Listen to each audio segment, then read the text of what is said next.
All right, the Detroit Lions discovered some things on the bye, and it's great, and it's going to be trouble for opponents. Let me know in the comments.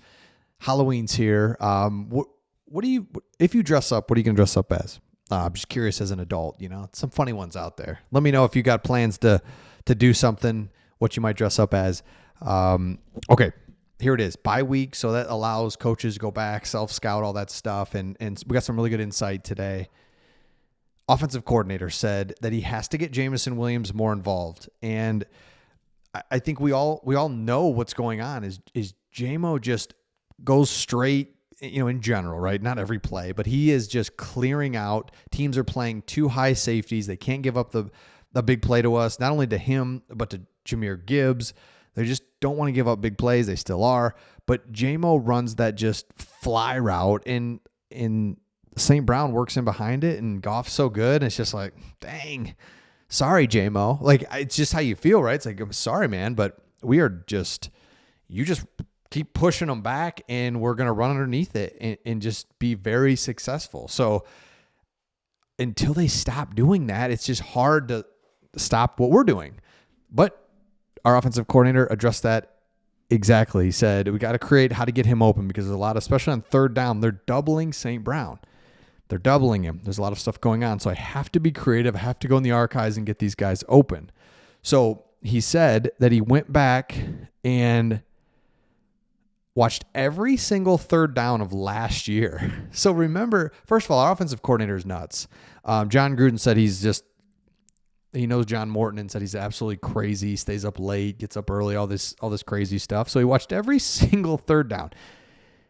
He found that the concepts are the same, but he needs to polish them. So this is what I love. He says, hey, I want to keep the same type of concepts. I've got to dress it up with formations here and there and find ways to get guys off. I love that because it works. I don't want to get away from what we do, Jared Goff, his offense, and things that he does. So the self-scouting is perfect. Let's be better on third down, and let's get JMO involved. I think JMO, he just makes me nervous that he's going to get mad one day and just, I don't know what he's going to do.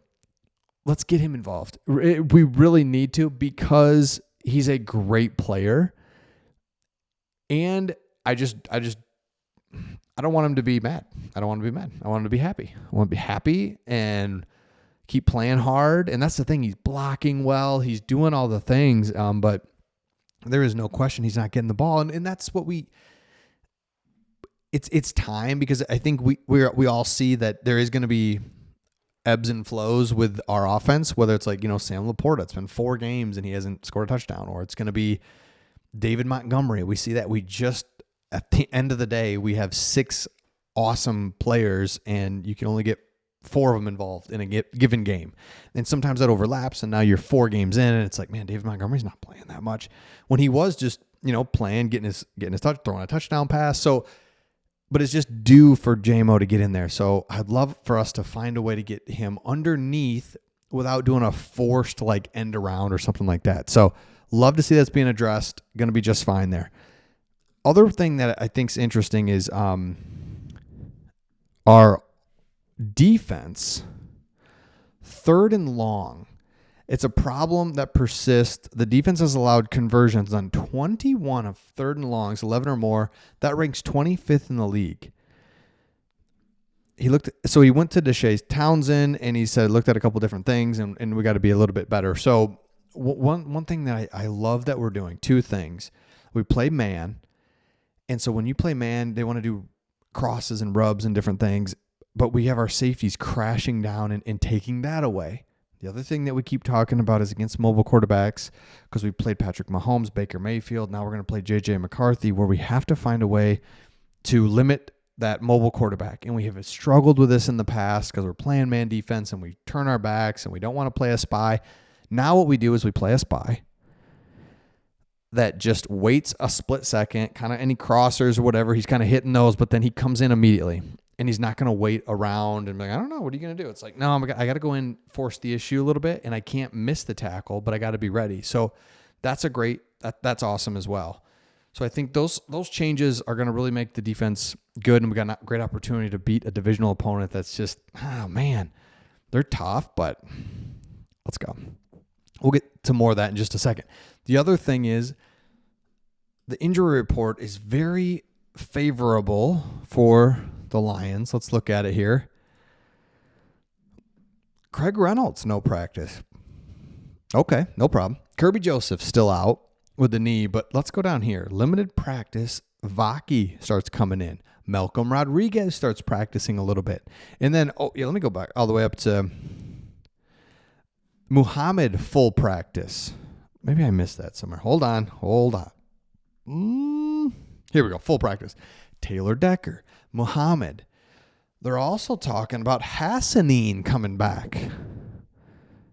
Got to be honest, fully forgot about that guy. That would be a nice boost, like say in a month or something. But they're talking, I don't know, a couple weeks. So that was an interesting little nugget. I'm still kind of waiting to get full confirmation on that, but interesting. Did not practice. Darisaw still out. That'd be great. Jeff Okuda, you're on the Vikings, and of course you're hurt. Man, Jeff Okuda.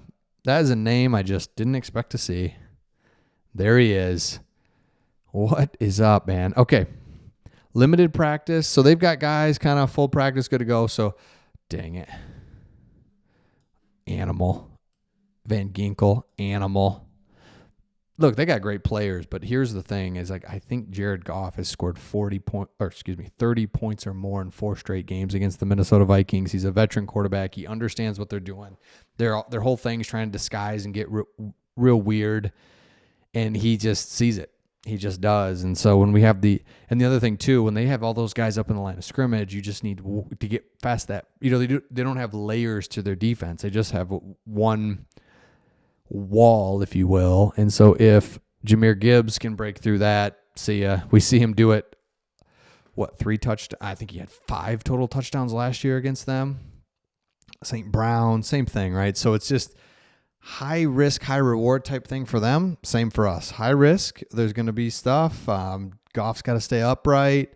Can't be fumbling, stuff like that. And he's thrown picks. He's made mistakes against them. They've forced mistakes, but he's also just the net of it is he has made way more plays against the Vikings than they have hurt us. So love that. Now, last thing. Obviously Aiden Hutchinson. I haven't had a chance to talk about that. So nice. What an awesome thing. No drama. Don't even know that they're even negotiating. Don't even have the questions of like, hey, you looking for a deal? It's just done. It's done before we can even realize it was able to get done. That's perfect. So let me know your thoughts in the comments, and we'll see all of you on the next one.